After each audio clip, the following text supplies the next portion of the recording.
Xo'sh, demak 10-savolga e'tibor beramiz. 10-savolda bizga dissotsialanish va gidroliz haqida ma'lumot, ya'ni masala berilgan ekan. Demak, 10-savol bu.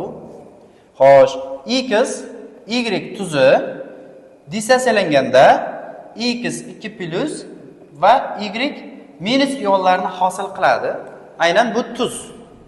Va bu yerda keyin dissotsialanish, gidrolizlanish jarayoni amalga oshadi. Gidrolizlanganda ion tenglamasi 2+ va xo'sh, suv gidrolizlanish jarayonida XOH- plus va H+. Endi siz gidroliz jarayonini, gidroliz mavzusini yaxshi o'rganganingizda gidrolizlar kation bo'yicha, anion bo'yicha, ham kation ham anion bo'yicha amalga oshadigan gidroliz jarayonlari bor edi. Bizda e'tibor qilganingizda gidroliz jarayoni anion bo'yichami, kation bo'yichami narsaga e'tibor berishingiz kerak. Xo'sh, bu yerda jarayon gidroliz jarayoni kation bo'yicha amalga oshyapti. Gidroliz jarayoni kation bo'yicha amalga oshyapti. Anion bo'yicha bo'ladigan bo'lsa, sal noto'g'ri taraf bo'lib qoladi. Endi javoblarga e'tibor beraylik. Javoblarda X2+ ioni qaysiga to'g'ri kelishi mumkin yoki mana bu yerda Y berilgan, Y'lar qaysiga to'g'ri kelishi mumkin? Buni aniqlab olishimiz kerak. Demak, A ga javobga aytadigan bo'lsak, bizda A javobda bariy 2+ ioni va ftor- ionlari haqida berilgan. Bu yerda bariy va ftor ionlarni aytadigan bo'lsak, bariy ftorid.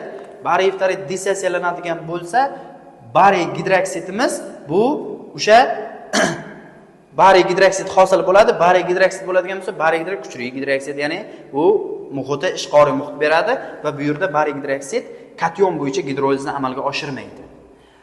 Endi shuning uchun ham bizga aynan umuman olganda bu yerda bariy kation bo'yicha gidrolizga uchramaydi. To'g'ri javob bu, aynan A javob xato bo'ladi. B javobga e'tibor beramiz. B javobda mis 2+ ionlari va xlor- ionlari berilgan. Agar mis 2 xlorid tuzini elektron, ya'ni dissotsiyalaydigan bo'lsak, dissotsiyalanganda mis va 2+ va xlor- ionlari chiqqanda, agar o'shadan keyin gidroliz jarayoni amalga oshadigan bo'lsa, mis gidroksid bilan, o'sha jarayonni yozib qo'yaylik. Mana, keling, shu jarayonni yozamiz. Mana mis bo'lganda mis 2 gidroksid, havo rangli cho'kma va H xlor. Mana shu jarayon amalga oshdi. Jarayon amalga oshganda bunda kation bo'yicha gidroliz ketadi. Chunki mis gidroksidimiz cho'kma.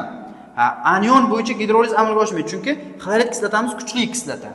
Eritmada bo'lishi mumkin bu yerda. O'sha vodorod kationlari berilgan ekan va mis OH+ ionlari berilgan ekan. Bizda to'g'ri javob B javob to'g'ri javob bo'ladi. E'tibor qilasiz, masalada kation bo'yicha gidroliz jarayoni amalga oshgan.